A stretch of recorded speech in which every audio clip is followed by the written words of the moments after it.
guys, MotoDipstick X McFlakerson here. Actually tried to record this video a few days ago and my battery died because it had been so long since I'd used the camera. I had the batteries charged, but then they sat and then they died again. So here we are, shooting a video. Glad to be recording again. Kind of missed it. As you can see, got a new car. I've actually had two new cars because I recorded a video in my other one, but I don't know if I ever actually released it. On that line, I think my topic for today is going to be, you know, new cars versus older cars, or not even like older cars, just even more than a few years old. And like, I don't know. You know, I'm a car guy.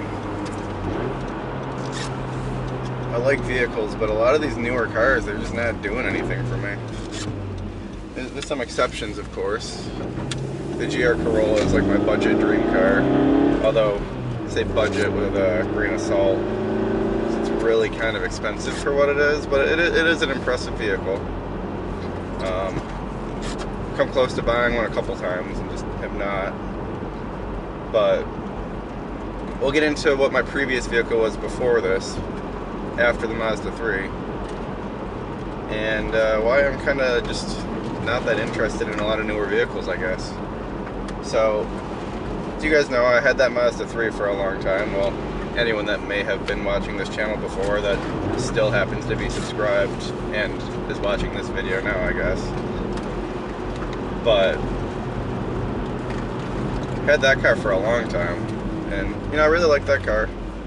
But it's starting to get a little bit older. Just having a few more issues with it.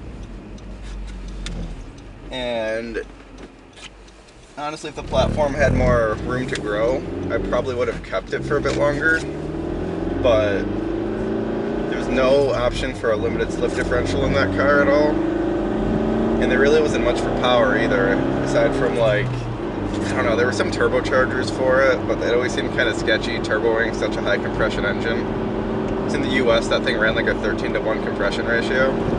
It's pretty dang high.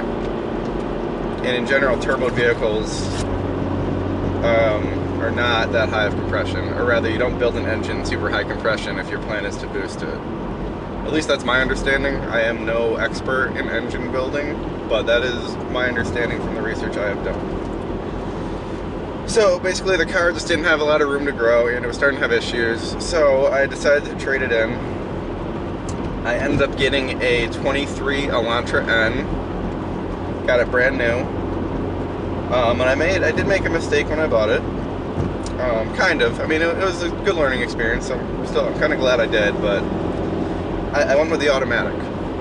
Now, it's a great automatic. It's an 8-speed dual clutch transmission. Shifted lightning fast. Way faster than I could ever shift, or any human for that matter, unless you're like Goku. But I would imagine you'd actually break the transmission if you could shift it as fast as a dual clutch. I'm not gonna try it, but yeah, thing was amazing. Shifted really great, but I personally just like throwing my own gears still. I'm not ready to give that up yet. And honestly, if I had had a manual still in the stable, it might not have bothered me as much if I had another car I could drive that had a manual, but I did not. But that's not the only reason I did not like that car. I mean, like I said, the transmission was actually great. It's kind of boring to drive it around day to day. It's only really fun if you were like pushing the car, and that car is, you know, it's no Corvette, but it's a pretty performant vehicle. And to actually have fun with it required me to do things that were extremely stupid, more so than usual, on the street. So there's that. But the big reason why I'm not very interested in many modern vehicles, not even considering the lack of manual transmissions or even non-sports cars, my biggest issue is all the electronic gizmos that are always beeping and crap. That Elantra was the worst at it, but even our family has another vehicle, 2019 Mazda CX-5, even that's a little bad with all the notifications. Oh yeah. Haha. But nowhere near as bad as that Elantra was. That thing, man, like, you do anything, it would just be freaking out at you, beeping at you. It would randomly beep for no reason, and that was like a known issue with them, I guess, that like some sensor in the dash would get hot and randomly trip something, and it would flash on your dash, it would beep. Of course it beeps at you, you look at the dash like, what's going on, and then it disappears. But like, I don't know, are all these things supposed to make the car safer? Because in my mind, I'm way safer driving this vehicle, because I'm actually paying attention to the road. These newer vehicles, they're always beeping at you for something and flashing messages on the screen, and it's always when you're like doing a maneuver or like in a situation that's already sketchy. It's like, brake one I kind of get, it's telling you to brake, but at the same point, I'll already be braking and the thing's like, brake, slow down, and then I look at the screen while I should be looking at what's going on in front of me. And it's same thing with, like, you know, the lane keep assist. Oh my gosh, the lane keep assist drives me nuts. Thankfully the Elantra wasn't too bad with that, from what I remember. But like all the other notifications, it'd just be always beeping at me for the dumbest things. And I was so happy when I test drove this car before I bought it, and it was silent. I just drove my car and it never beeped at me. You know, it's a car. I turn it on and I drive it. And I don't know if I'm in the minority. I think a lot of people are getting fed up with all these electronics that are just kind of annoying, make the vehicles cost more, and it's just more shit to go wrong, right? It's more shit that's going to break in the car when it gets older. So I'm kind of at the point now where it's like, it's also partially a cope, I guess, because I sunk a lot of money into the Elantra, traded it in after like just over a year to get this. I definitely lost a good amount of money shuffling cars. But at the same point, I can honestly say I enjoy this car a lot more. And it really just makes me wonder if I even want to ever buy a newer vehicle, if they keep making them the way they're making them. Just stick with older vehicles for now, I guess. I don't know. Let's go this way. But yeah, so that was my experience with the Elantra. And I mean, overall, as I said, it was a very performant car, handled amazingly. It was on rails. That transmission was lightning fast. I tended to drive it in manual mode a lot just because I like being in control of it. But when I did drive it in auto mode, assuming I was in like a sport mode, it did seem very responsive. It would hold lower gears pretty well. So it was a great vehicle, don't get me wrong. It did have a couple of issues in the time that I had it, nothing too serious. But honestly, in a brand new car, you shouldn't really have any issues. But like I said, they were minor issues. I'm not going to hold much judgment. But yeah, so I don't know. This SI has been great. I actually just got a new clutch and a lightweight flywheel installed, which feels amazing. As my other clutch was slipping with the TSP Stage 1. Well, even stock power levels it was slipping, but I couldn't run any additional power. Which now I'm very excited because I can. Because the clutch is known for being weak on these vehicles from factory, and now I've got one that can actually withstand quite a bit of power, way more than I'll ever produce in this car. I actually got the RV6 Type R retrofit clutch with the Exidy lightweight flywheel, and it feels amazing. Revs go up and down really quick. Super easy to rev match now. Not that it was that bad before, once I got rid of the rev hang anyway. Rev hang I hate. I couldn't stand the rev hang how it came stock. But after I got the wow, my brain is blanking on it. The K-tuner. I was able to get rid of the rev hang, and that made this car just really great to drive. But even with that deleted, the rev hang always kind of annoyed me a little bit. Rather, the heavy flywheel caused still kind of feel like there's some rev hang. And now it's gone. It feels great. It reminds me of how my Mazda 3 used to feel. The car's just a dream to drive now. But yeah, I mean, that's kind of my thoughts on why I'm not a huge fan of newer vehicles and why I kind of prefer the older, not even much older vehicles. This is a 2017, and the only thing that I wish was different about this car is that it had a manual handbrake, or like an old school lever handbrake. This has one of the little switches, but I did test and it will let you turn the switch on if you hold it moving. I don't recommend doing it, but you can do some sweet e-brake turns in a parking lot still if you really want to. I don't really do that stuff much anymore, not with, and I haven't really done it much with this car at all other than to test it to see if I could. But if you want to do it, you can still do it in the SI at least. At least in my 10th gen I can. I don't know if they updated that in the 11th gen at all. Woo. But yeah, onto this SI. Got this car with 70-something thousand miles on it last year. And immediately it was not smooth sailing. Like I said, I fell in love with it when I first drove it. Second day I had it, check engine light came on, had to bring it back to the dealer. It ended up being plugs. It took them a while to figure it out, but apparently whatever plugs they put in the car causing misfires like crazy. And they had to swap to the correct plugs and the car was fine. Not long after getting it, I put a... Oh, here, hold on. I can't see around this freaking snowbank. I've had lots of snow up here lately. So I live in central New York, and we got dumped on the last couple of weeks, as you guys can kind of see. And we're not even in that part of the area that we're blah. Can't even talk right now. We're not even in part of the state that really got a lot of the snow. Like, this is actually not terrible compared to some places. Like up north of us, they have feet of snow, like 7-8 feet. We don't actually have that much.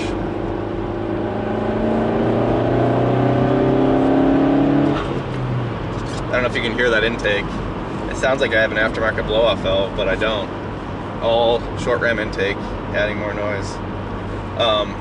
But yeah, no, so I bought this car because my brother-in-law, it's not technically my brother-in-law, but he basically is, he has an 11th gen SI. And he had tuned his, and I rode in his and drove it a couple times after he had an intake installed and everything. And I fell in love with his car. And that's what made me kind of like start looking for SIs, because the 10th gen is very similar to the 11th. And I love the 11th gen. I love the dashboard, mainly, in the 11th, but overall, I really kind of like my 10th a little bit more, just because it's a little bit smaller and lighter. And, I mean, I wouldn't be mad if I had an 11th gen. They're basically even for me. But I do like my 10th gen a lot. But that is why I decided to go with a 10th gen, just because I had, or a Civic Si rather, because I had driven one, and like I said, my brother-in-law's really loves his and had good experience with it. But yeah, this thing has been great. I mean, how many cars can you buy that are, you know, decently quick? It's definitely not like a super fast car, but it's quick enough, especially once you start bolting on some stuff and tuning. You can get some good power out of these. Nothing crazy. Can't get a lot out of the L15 compared to the old K series, but I'm also not looking to do anything crazy with it. You can get, like, you know, 30 plus miles to the gallon relatively easily and have a car that pushes it near 300 wheel horsepower without too much work. I mean, there's not many cars you're going to do that with. And I've always liked lightweight cars. This thing weighs about the same as my old Mazda 3. I think it's like 2,850 or 2,900 pounds stock this thing was. I think that's just a stupid sign up here. I don't think it's really a cut, but we'll slow down a little bit just to be safe. Oh my gosh, shut up. It's fine. At least my new mount isn't falling off. My old radar detector mount broke, the one that came with that. So I bought a cheap aftermarket one, and that one just kept dropping. Like every other day, the radar detector would be on the ground.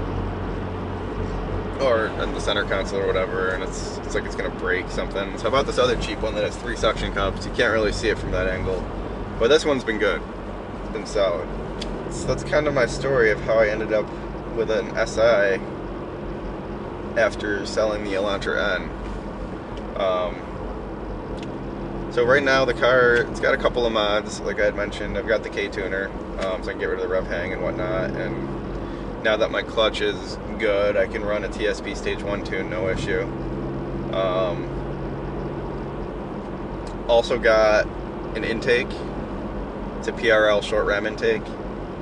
I might end up converting that to a full cold air intake at some point, but for now I just got the short ram because I'm not really too worried about heat soak. I'm not drag racing this thing. It's not a huge deal to me if the intake air temperatures are slightly higher when I'm sitting at a light, because I'm not drag racing it. I don't really, once you get moving, everything cools down pretty good anyway. But still, true cold air intake might be a little bit better for the engine, so I might still end up upgrading it. But the sound is nice, as you can hear. Let's see, why is that so dim? Yeah, oh well. But yeah, like if I downshift, yeah, I mean that blow-off valve is pretty loud to me. I can imagine you guys probably hear it. And it's not even a blow-off valve. Like it's the recirc valve that comes stock on these cars. I didn't touch it. It's just so loud with this aftermarket intake. It sounds good. At least I think it sounds good. But, and then I also have a stiffer rear motor mount, rear engine mount. That made a huge difference too in the feel of this car. It's just, it feels so great right now. Just driving this thing feels great. And I also have lightweight aftermarket wheels and stickier tires, but those are not on at the moment. Where the heck am I going? Oh well, let's get lost together, guys. But those have the Continental DS4s on them. Pretty sure. I don't know. I'll post the name in the video when I edit it, assuming I actually listen to this part and remember I was going to post it. But I've got good tires on some lightweight wheels, but they're more summer oriented tires, and obviously it is not summer at the moment, so I've got some good all seasons on the stock wheels right now. But the car feels even better obviously with the lightweight wheels and the stickier tires. But even these, I mean, a little loose there. LSD's working. But yeah, even these hold up pretty good. But yeah, no, this car just feels amazing to drive. Honestly, it's one of the best dailies I could probably have. It's you know, economical, good on gas. Parts are cheap. They're everywhere. Ton of aftermarket support for Civics. Low tire pressure. Ah, look, it beeped at me. I lied. It actually did beep at me, but it was telling me something useful, which I know one of these wheels has a leak in it, so I think it's a bead leak. Whatever. Just gotta put air in them once every couple weeks. It's not a big deal. But where's I been going? Oh yeah, just a good car. Said it's more than quick enough. I don't need anything quicker right now. Don't need to be getting myself into any more trouble. And definitely don't need to be spending any more money on cars right now. But I am thinking down the line about getting a Miata or a FRS or a GR86 just to experience driving a rear-wheel drive car. Because that's something I'm still interested in, is just, you know, driving something different. I've driven front-wheel drive and some all-wheel drive for most of my life. I've never really owned a rear-wheel drive car. I've driven them a handful of times, but it's never been my car, so I've never, like, you know, been able to, like, get, like, a lot of seat time in a rear-wheel drive vehicle. So yeah, maybe down the line I'll end up with something like that, but this is probably going to be my daily until it blows up or you can't buy gas or something stupid like that. Hey, a snowmobiler. I think you might have caught that jump. Maybe. Sorry, battery died again. These batteries are just getting old, I think. I mean, this camera I'm recording this video on is pretty old, to be honest. And the battery that was in there was some cheapo aftermarket one, so I guess it shouldn't surprise me. But regardless, video is just about over. All I was really gonna say is thank you for joining me. And this is MotoDipstick X Jizzle. I don't know, man. I don't even know my new name because I changed it again. So have a good one, guys. Good talking.